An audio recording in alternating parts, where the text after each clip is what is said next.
Hi viewers, welcome to Boshwa. Today we'll be starting with the second part of the chapter Chemical Coordination in Plants. Okay, so the second part में आएगा कुछ और hormones के बारे में जो हम लोग पढ़ रहे थे फर्स्ट पार्ट में। जैसे हम लोग पढ़े हैं कि प्लांट के हार्मोन्स के बारे में, प्लांट ग्रोथ को स्टिमुलेट करने वाला जो हार्मोन्स है वो उसके बारे में हम लोग पढ़ रहे थे। तो पहला पढ़ेंगे ऑक्सिन के बारे में, आज पढ़ेंगे गिबरलिंस के बारे में। ठीक है, और कुछ भी है और जो हार्मोन्स है उन सब के बारे में जानकारी देंगे। तो इसके पहले हम लोग थोड़ा सा मेडिटेशन करेंगे। और उससे पहले मैं रिक्वेस्ट करना चाहती हूँ आप सभी से कि अगर आप इस चैनल को ज्वाइन नहीं किए अभी तक तो प्लीज सब्सक्राइब कर लीजिए और नोटिफिकेशन बेल भी रिंग कर लीजिए, ताकि आपको जैसे ही नया वीडियो अपलोड होता है आपको नोटिफिकेशन मिल जाए। और आपको अगर ये वीडियो पसंद आती है तो लाइक बटन प्रेस कीजिए। और कोई भी प्रॉब्लम हो, कोई भी सोल्यूशन आपको चाहिए रिगार्डिंग दिस चैप्टर और कोई पहले कोई भी चैप्टर जो डिस्कशन हो चुकी है, तो आप कमेंट बॉक्स में लिख सकती हैं। कोई भी क्वेश्चन अराइज हुआ है तो, और नहीं तो आप ईमेल आईडी में भी लिख करके भेज सकते हैं। kasturi74@gmail.com, kasturi74@gmail.com में भी लिख करके भेज सकते हैं, आपको आंसर मिलेगी। ठीक है, तो हम लोग शुरुआत करने से पहले थोड़ा सा मेडिटेशन कर ले। हम लोग फोकस करेंगे अपने सांसों के ऊपर। जैसे हम लोग सांस लेते हैं उसके साथ साथ सारे पॉजिटिविटी जो बाहर भरा हुआ है अपने जो भरा हुआ है उन्हें लेंगे, और जो अंदर हमारे में है पॉजिटिव वाइब्रेशंस, पॉजिटिविटी जो भी है उनको इमर्ज करेंगे, सामने लाएंगे। और जैसे ही सांस छोड़ेंगे तो उसके साथ साथ अपने अंदर जो नेगेटिविटी है उसको बाहर फेंक देंगे। इव एंड विजुअलाइज भी करेंगे कि जैसे काले धुआं की तरह वो सारे नेगेटिविटी बाहर निकल जा रही है। और पेट भर के हम सांस लेंगे, और पेट पूरा एकदम खाली करके सांस निकाल के फेंक देंगे। ठीक है, तो शुरुआत करते हैं हमारा छोटा छोटा सा मेडिटेशन का सेशन। ठीक है,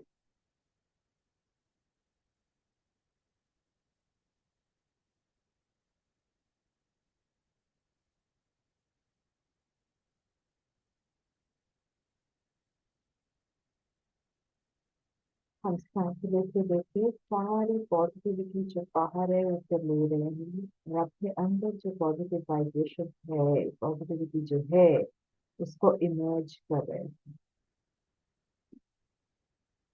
और छोड़ते समय जितना नेगेटिविटी अंदर है सारे निकालते जा रहे हैं, और विजुअलाइज कर रहे हैं कि सारे नेगेटिविटी एक काले धुआं की तरह अपने शरीर से निकल जा रहे हैं। और एक बार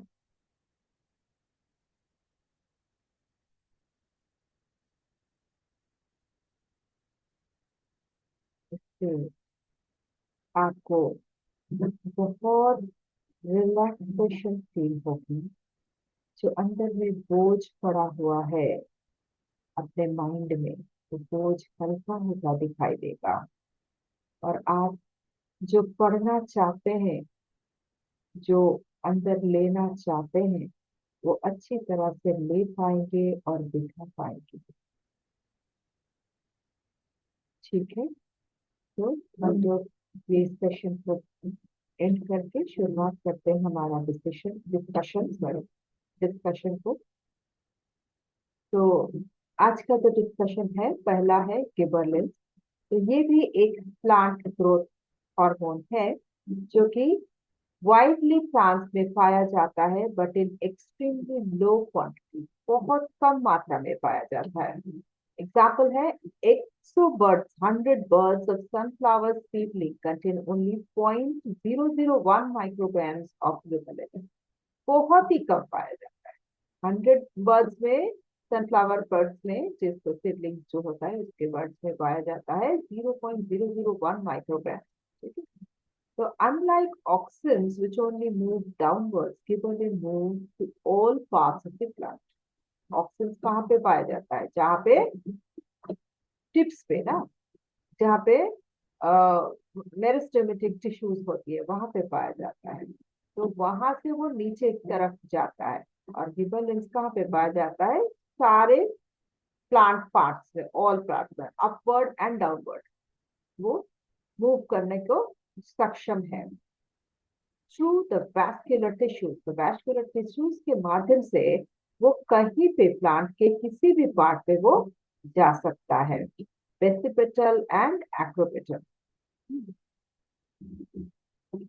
इंपॉर्टेंट फंक्शन क्या है? It promotes cell division and growth in intact stems and leaves. तो सेल डिविजन को प्रमोशन करता है, बढ़ाता है सेल डिविजन का कैपेसिटी को, और ग्रोथ को बढ़ाता है इन इंटैक्ट स्टेम्स एंड लीव्स। तो स्टेम्स और लीव्स बढ़ नहीं पा रहा है, जो जिसका ग्रोथ स्टॉप हो चुका है, तो वहां पे सेल डिविजन को प्रमोट करता है और इसका ग्रोथ को प्रमोट करता है। स्टिमुलेट्स सेल इलोंगेशन, सेल को लंबा करने की मदद करता है। स्टिमुलेट्स बोल्टिंग इन बाइनियल्स। तो बाइनियल प्लांट्स में बोल्टिंग करने का स्टिमुलेट करता है, पोलन ट्यूब ग्रोथ करने में स्टिमुलेट करता है। Induces parthenocarpic fruit development and are more effective than auxins. तो फ्रूट डेवलपमेंट में भी इंड्यूस करता है, ये फ्रूट डेवलपमेंट को भी बढ़ाता है, और मूवमेंट ऑक्सिन से भी ज्यादा इसका मूवमेंट रहता है। ठीक है। promotes seed germination by breaking the dormancy of seeds in the many species. तो seed germination में जहाँ पे seed dormant हो चुका है, नहीं बढ़ रहा है, वो ग्रो नहीं कर रहा है, तो वहां पे भी सीड को जर्मिनेट करने की भी मदद करता है।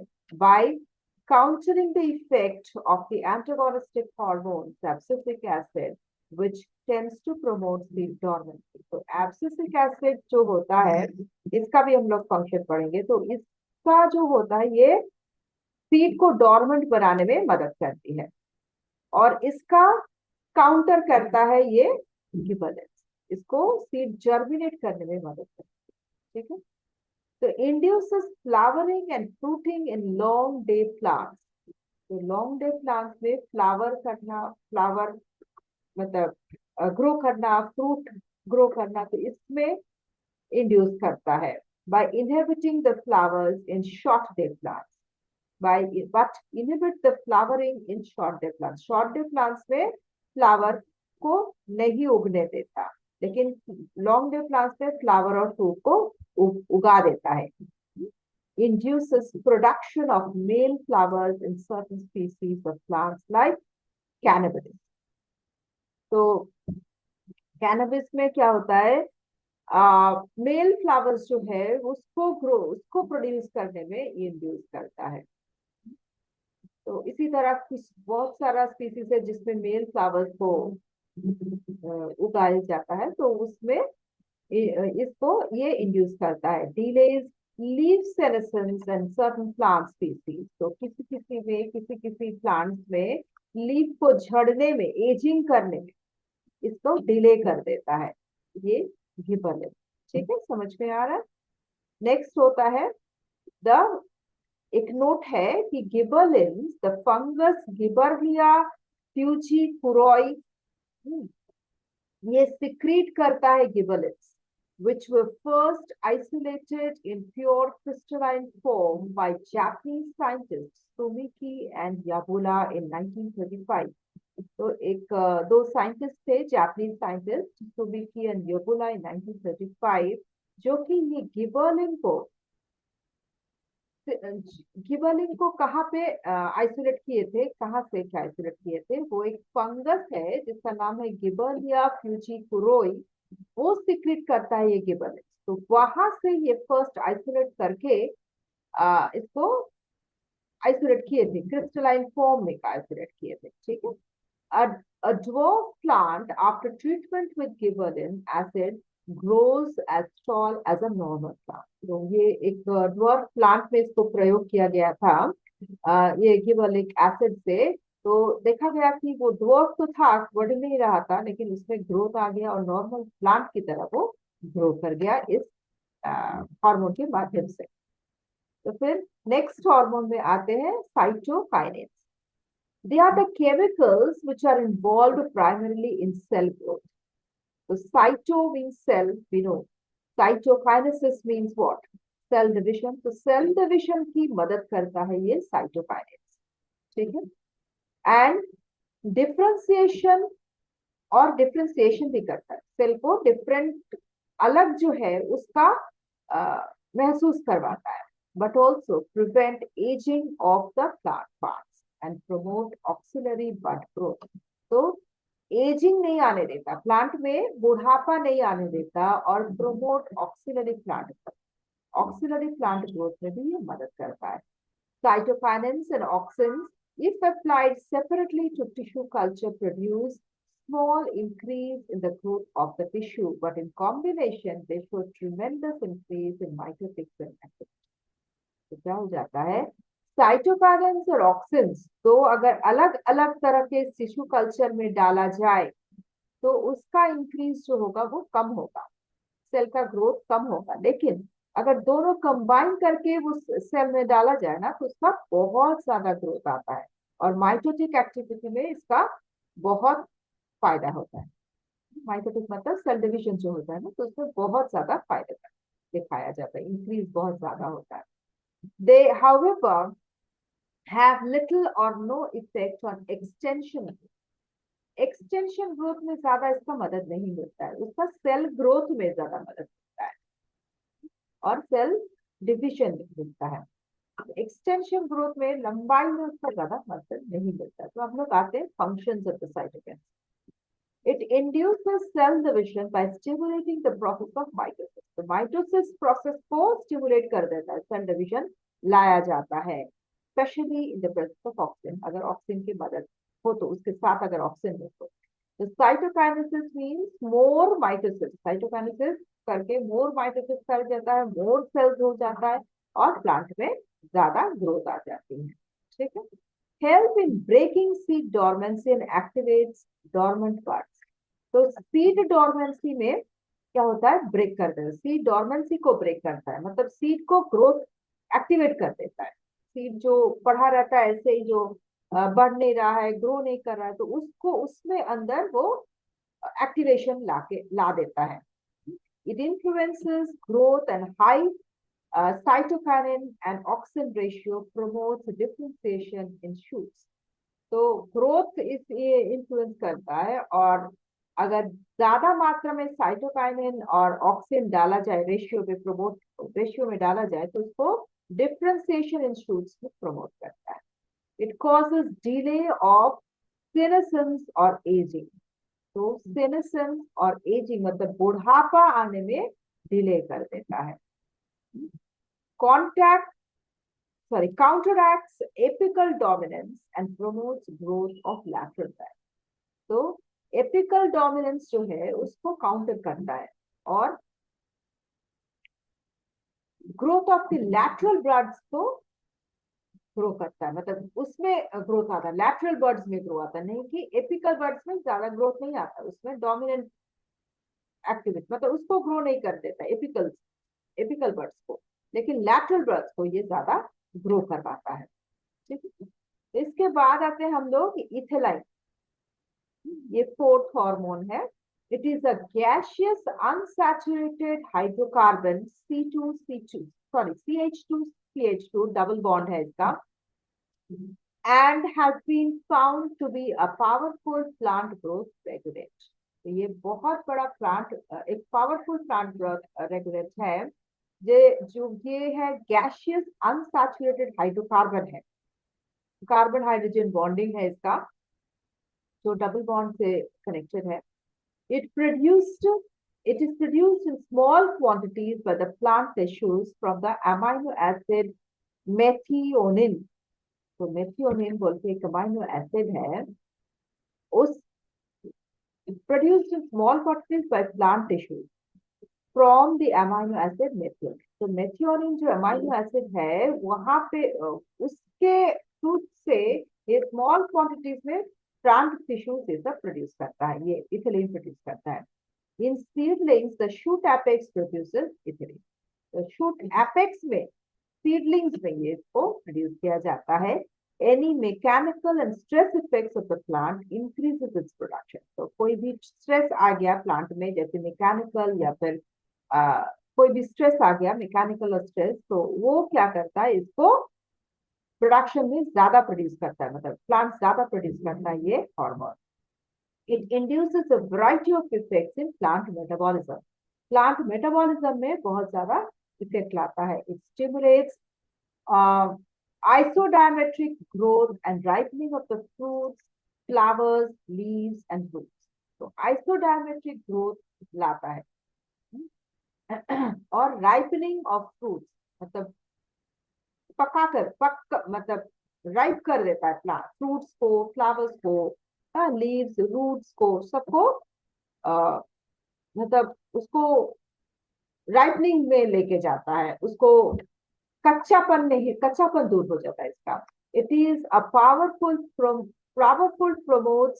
Promoter of senescence specially in leaves. तो लीव्स में बहुत जल्दी इसको एजिंग बना दे, एज ओल्ड कर देता है। ये पावरफुल एक हार्मोन है जो कि एजिंग को जल्दी ले आता है, इसीलिए ना इसको बोलते हैं कि राइपनिंग ज्यादा कर देता है, तो जल्दी उसका एज बढ़ जाता है। तो इथिलीन का फंक्शन क्या है? It induces ripening of the fruits and is responsible for changes in their colour, texture, aroma and flavour. तो जैसे राइपनिंग होता है, फ्रूट का कलर चेंज होता है, उसका टेक्सचर चेंज हो जाता है, अरोमा आ जाता है, एक स्मेल आता है। राइप फ्रूट का एक अलग सा एक फ्लेवर आता है ना, तो एक स्मेल आता है, तो उसी का ये लाता है। Over ripening of small fruits can be countered by the use of ascorbic acid. तो अगर एब्सकॉर्बिक एसिड डाला जाएगा तो क्या हो जाता है, स्मॉल फ्रूट्स में ओवर राइपनिंग नहीं आएगा। It induces epinasty, it induces elongation, inhibits elongation but induces isodiametric enlargement of the cell. चारों तरफ सिमिलर डायमीटर तरफ से एनलार्जमेंट होता है। टोटल डायमीटर इसका बहुत अच्छा से एकदम प्रॉपरली यूनिफॉर्मली बढ़ता है और इलोंगेशन को रिड्यूस कर देता है, इनहिबिट कर देता है। Breaks dormancy in several plant organs. तो प्लांट ऑर्गन्स में जो डॉर्मेंसी आ गया है तो उसमें ब्रेक करता है। प्रोमोट्स लीफ एब्सिशन, लीफ को झड़ने में मदद करता है।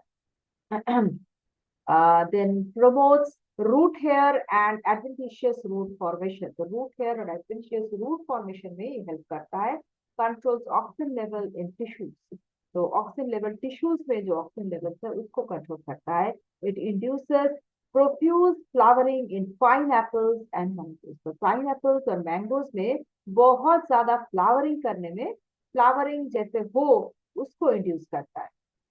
ठीक है, तो एब्सिसिक एसिड फिफ्थ जो हार्मोन है उसमें आते हैं।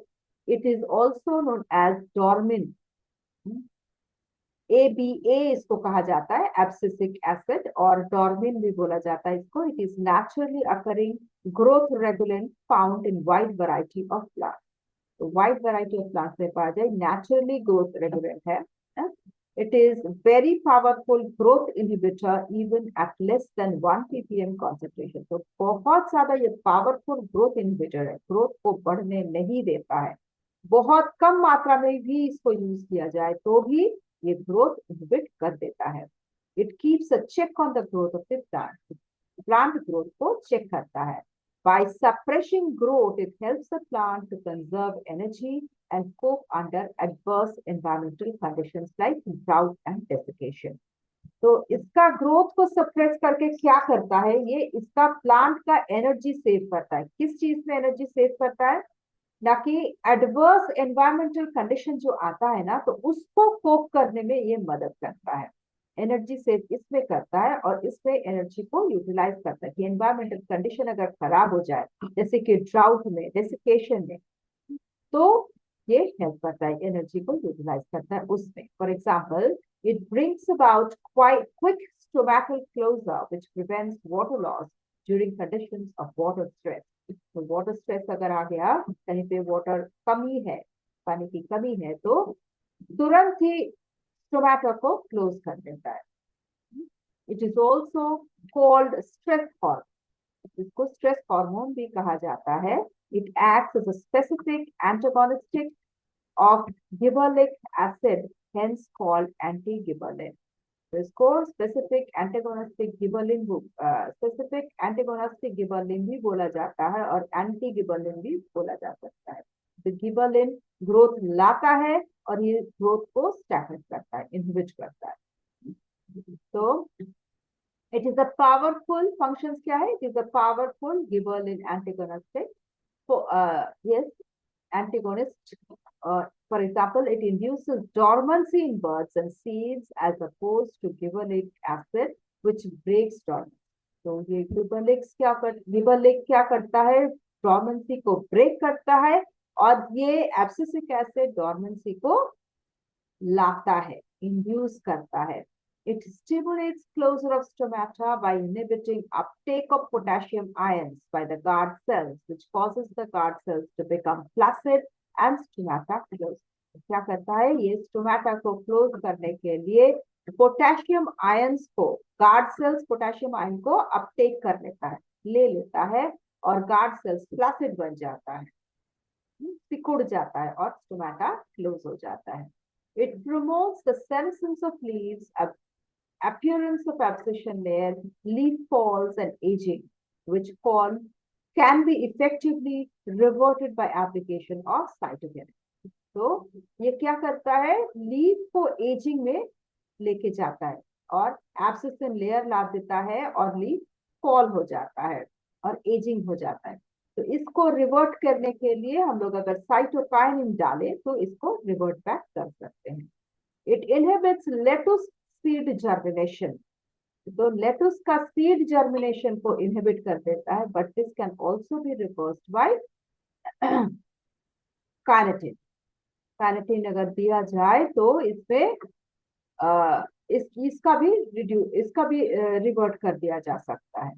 ठीक है, तो आज यही तक रुकते हैं, फिर लाइफ प्लांट रिलेशंस में आएंगे।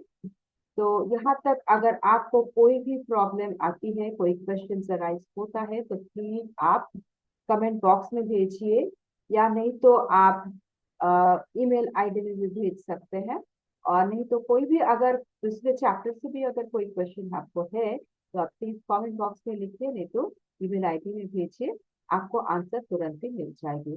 तो तब तक आप इसको रिवीजन देते रहिए, और इसका पहले वाला का लिंक भी आपको डिस्क्रिप्शन बॉक्स, पहला जो वीडियो है इसका लिंक आपको डिस्क्रिप्शन बॉक्स में मिल जाएगा। तो तब तक के लिए रिवाइज करते रहिए, और कोई भी प्रॉब्लम आई तो प्लीज कमेंट बॉक्स में लिखिए, ठीक है।